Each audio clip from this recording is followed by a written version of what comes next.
السلام علیکم، welcome to اب ڈارک ٹیلز۔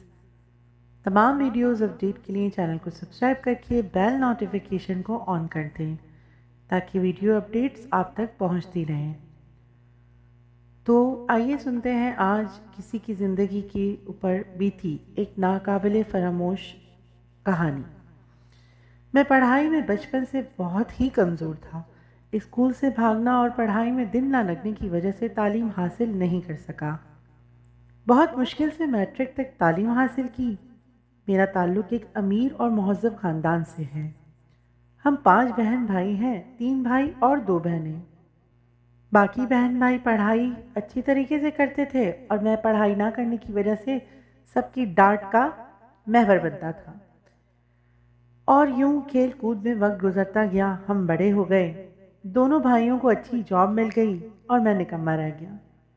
والد صاحب ناراض تو ہوتے تھے لیکن والدہ بچا لیتی تھی۔ میرا مشغلہ باہر دوستوں کے ساتھ گھومنا پھرنا، تاش کھیلنا، کیرم، لوڈو وغیرہ کھیلنا تھا۔ ویکینڈ پر ہم لوگ کرکٹ کھیلنے لگ جاتے تھے، مطلب میرا پورا دھیان کھیل کود پر ہی رہتا تھا۔ پہلے کے زمانے میں گھروں کے باہر چبوترے وغیرہ ہوا کرتے تھے تو ہم سب دوستوں کی ٹولی وہیں بیٹھ کر کبھی تاش کیرم کبھی لوڈو وغیرہ گیم کھیلتی تھی۔ کبھی کبھی ہم لوگ بیٹھ کے باتیں کرتے تھے، کئی دیر بہت دیر دیر تک بیٹھے رہتے تھے، اور جب گھر والے یا والد صاحب تک شکایت جاتی تو اس دن ہماری بہت کلاس ہوا کرتی تھی۔ میرا یہی وتیرہ تھا۔ ایک دن گھر واپس آیا تو ابو کی طبیعت ناساز تھی۔ اس دن میں رات بھر سوچتا رہا کہ میں یہ کیا کر رہا ہوں، مجھے اپنے والدین کا تو سہارا بننا چاہیے۔ یہ سوچ کے کسی کام میں دل نہ لگ رہا تھا۔ 3 دن تک میرے دماغ میں یہی سوچتی کہ کیا کیا جائے۔ خیر دوستوں میں گیا بیٹھا، انہوں نے بھی میری پریشانی کی وجہ پوچھی تو میں نے ساری بات اپنے دوستوں سے شیئر کر دی۔ تو دوستوں نے مشورہ دیا کہ پڑھا لکھا تو ہے نہیں، کرے گا کیا؟ ایک دوست نے مشورہ دیا کہ یار رکشہ یا ٹیکسی چلا لو۔ یار ٹیکسی آئے گی کہاں سے؟ اتنے پیسے نہیں میرے پاس، کہاں سے لاؤں گا پیسے؟ میں نے پریشانی کے عالم میں جواب دیا۔ نوید بولا یار تو اپنی امی سے بات کر، شاید کچھ بات بن جائے۔ علی نے کہا کہ میں بات کروں اگر تم کہو تو۔ میں نے کہا نہیں، میں خود کچھ کرتا ہوں، لیکن گھر میں اگر میں بات کروں گا تو کوئی مجھے سنجیدگی سے نہیں لے گا۔ یار اللہ مالک ہے، جب تم کام کرنا ہی چاہتے ہو اور تمہاری نیت بھی صاف ہے تو اللہ پاک ضرور مدد کریں گے۔ لہٰذا ہر دوست نے اپنی طرح سے الگ الگ طریقے سے سمجھا لیا۔ میں گھر چلا گیا، رات کھانا کھایا اور سو گیا۔ دوسرے دن صبح اٹھتے ہی میں نے امی ابو سے بات کی۔ کافی دیر دونوں کو سمجھانے کے بعد وہ دونوں پیسے دینے کے لیے راضی ہو گئے، اور یوں ایک دوست کی توسط سے، اس کی مدد سے ایک قریبی اسکول میں بچوں کو لانے لے جانے کی نوکری بھی پکی ہو گئی۔ میں نے نئی ٹیکسی خریدی اور کام پر لگ گیا۔ مجھے تو بہت اچھا لگا کیونکہ اس میں کوئی اتنا کام ہی نہیں تھا، بس صبح اسکول بچوں کو چھوڑنا ہوتا تھا اور واپسی میں دوپہر کو ان کو گھر تک چھوڑنا ہوتا تھا۔ اسی طرح کچھ کالج کی لڑکیاں جن کو میں کالج چھوڑ کے آتا تھا اور واپس گھر چھوڑتا تھا، تو مجھے مہینہ 30,000 کمانا بہت آسان لگنے لگا اور میں اپنی والدہ کو 30,000 مہینہ کما کے دینے لگا۔ وقت گزرتا رہا، مجھے ایک دوست نے مشورہ دیا کہ یار تو دن کو تو اسکول اور کالج میں ٹیکسی چلاتا ہے، ایک کام کیوں نہیں کرتا، رات کو بھی ٹیکسی چلا لیا کر، صبح اسکول والا کام کر لیا کر، رات کو ٹیکسی چلا لیا کر۔ مشورہ تو بہت اچھا ہے، میں نے کہا۔ سو میں نے رات کو بھی ٹیکسی چلانی شروع کر دی۔ اب آمدنی بھی ڈبل ہو گئی۔ پہلے میں 30,000 کماتا تھا، اب میں 70,000 سے زیادہ مہینہ کمانے لگا اور میں نے گھر پہ پیسے دینے شروع کر دیے۔ والدین بھی بہت خوش تھے، میں بھی بہت خوش تھا کہ سب اچھا ہے، سب اچھا چلنے لگا ہے۔ واقعہ کچھ یوں ہے کہ ایک دن میں معمول کے مطابق رات کو ٹیکسی چلا رہا تھا۔ آخری سواری اتارنے کے بعد میں گھر کی طرف مڑنے ہی لگا تھا کہ گلی کے کونے پر ایک لڑکی نے ہاتھ سے رکنے کا اشارہ کیا۔ میں بہت تھک گیا تھا مگر سوچا اکیلی لڑکی ہے، کیسے جائے گی، چھوڑ دیتا ہوں، رات کافی ہو چکی ہے، اتنی رات کو ایک لڑکی کا اکیلے اس طرح سفر کرنا کوئی اچھی بات نہیں ہے، ویسے بھی اتنی رات کو اکیلے کیسے سفر کرے گی۔ خیر میں نے ٹیکسی روکی اور وہ بیٹھ گئی۔ ایک تیز خوشبو کا جھونکا آیا اور میری ناک کو ٹکرا گیا۔ ایسا احساس پہلے کبھی نہیں ہوا۔ بہت ہی پیاری خوشبو تھی، اس سے پہلے ایسی خوشبو میں نے نہیں سونگھی تھی۔ میں نے سوچا امیر لوگ اور ان کی باتیں، حلیے سے تو کسی شریف خاندان کی معلوم ہوتی ہے۔ کہاں جانا ہے آپ کو؟ میں نے پہل کی۔ پی سی ایس ایس چھوڑ دیجئے، میں نے کہا۔ اچھا، اور گاڑی آگے بڑھا دی۔ پورا راستہ خاموشی میں گزار دیا۔ منزل پر پہنچ کے میں نے پوچھا کہ اب کس طرف؟ تو کہتی ہے 2 گلی چھوڑ کے، چورنگی کے پاس ایک بنگلہ ہے۔ 2 گلی چھوڑ کے چورنگی کے پاس واقعی بہت بڑا اور خوبصورت بنگلہ تھا۔ میں نے اس کے پاس ٹیکسی روکی، اس نے رکنے کا ہاتھ دیا اور اتر گئی، کرایہ دیا اور آگے بڑھ گئی۔ میں واپسی گھر کے لیے مڑ گیا۔ گھر واپس آیا، تھکا ہوا تھا، آتے ہی سو گیا۔ صبح میری بہن نے مجھے بری طرح جھنجھوڑ کے رکھ دیا۔ بھائی بھائی بھائی، کیا ہوا نمرا؟ کیا مسئلہ ہے؟ کیوں تنگ کر رہی ہو؟ تمہیں پتہ ہے نا کہ میں رات کو دیر سے آتا ہوں، تو مجھے سونے دیا کرو۔ ابھی تو میں بچوں کو چھوڑ کر آیا تھا، سوچا تھا 2-4 گھنٹے سو لوں گا تاکہ ان کو واپسی چھوڑنے کا ٹائم ہو جائے گا۔ ارے بھائی میری بات تو سنیں، آپ کے کپڑے اٹھا کے لے کے گئی تھی دھونے کے لیے، یہ دیکھیں آپ کی جیب سے گلاب کا پھول نکلا ہے۔ خیر تو ہے، معاملہ کیا ہے؟ میں نے سر کھجاتے ہوئے کہا، کیا میرے پاس؟ مگر ایسا کیسے ہو سکتا ہے؟ یہ تو ہو ہی نہیں سکتا۔ وہ کہتی ہے، بھائی کس سے مذاق کر رہے ہیں؟ یہ دیکھیں آپ کے دھلنے والے کپڑے لے کے گئی تھی، اس کی جیب سے ملا۔ کس نے دیا ہے؟ خیر تو ہے، بتائیے تاکہ امی سے بات کروں۔ میں نے کہا، ارے تم پاگل ہو گئی ہو، ایسا کچھ نہیں ہے۔ خیر میں نے ناشتہ کیا اور باہر نکل گیا۔ سارا دن حیران رہا کہ ایسا کیسے ہو سکتا ہے۔ خیر روزمرہ کے کاموں میں الجھ گیا۔ صبح بچوں کو چھوڑا اسکول کالج کے لیے، رات کو ٹیکسی چلانے کے لیے آ گیا۔ میں حسب معمول واپسی کے لیے روانہ ہونے ہی والا تھا کہ وہی لڑکی آئی اور ٹیکسی روکنے کا اشارہ کیا۔ میں حیران رہ گیا، پھر یہ سوچ کے سر کو جھٹک دیا کہ ہو سکتا ہے جاب وغیرہ کرتی ہو، روز کا معمول ہو آنا جانا۔ خیر وہ ٹیکسی میں بیٹھی اور میں نے وہیں اس کی منزل کی طرف گاڑی بڑھا دی۔ تھوڑی دیر بعد ہی اس کا گھر آ گیا۔ میں نے اسے اس کے بنگلے پر اتارا اور واپس روانہ ہو گیا۔ گھر واپس آیا، ٹیکسی اندر کھڑی کی، اندر جانے ہی والا تھا کہ میری نظر بیک سیٹ پر پڑی۔ میں نے کہا، کڑا؟ یہ کس کا کڑا پڑا ہوا ہے؟ دماغ میں فوراً اسی کا خیال آیا کیونکہ آخری سواری میری وہی تھی۔ میں آگے بڑھا، دروازہ کھولا اور کڑا اٹھایا۔ میں حیران رہ گیا، اب کیا کروں گا؟ یہ تو سونے کا کڑا ہے۔ میں کیسے گھر میں لے کے جاؤں گا اور گھر والوں کو کیا بتاؤں گا کہ میں کہاں سے اٹھا کے لایا ہوں؟ خیر مرتا کیا نہ کرتا، میں نے کڑا اٹھایا اور اپنی جیب میں ڈال لیا کہ کل انشاءاللہ واپس کر دوں گا۔ خیر میں سو گیا۔ صبح ہوئی اور پھر شام ہو گئی۔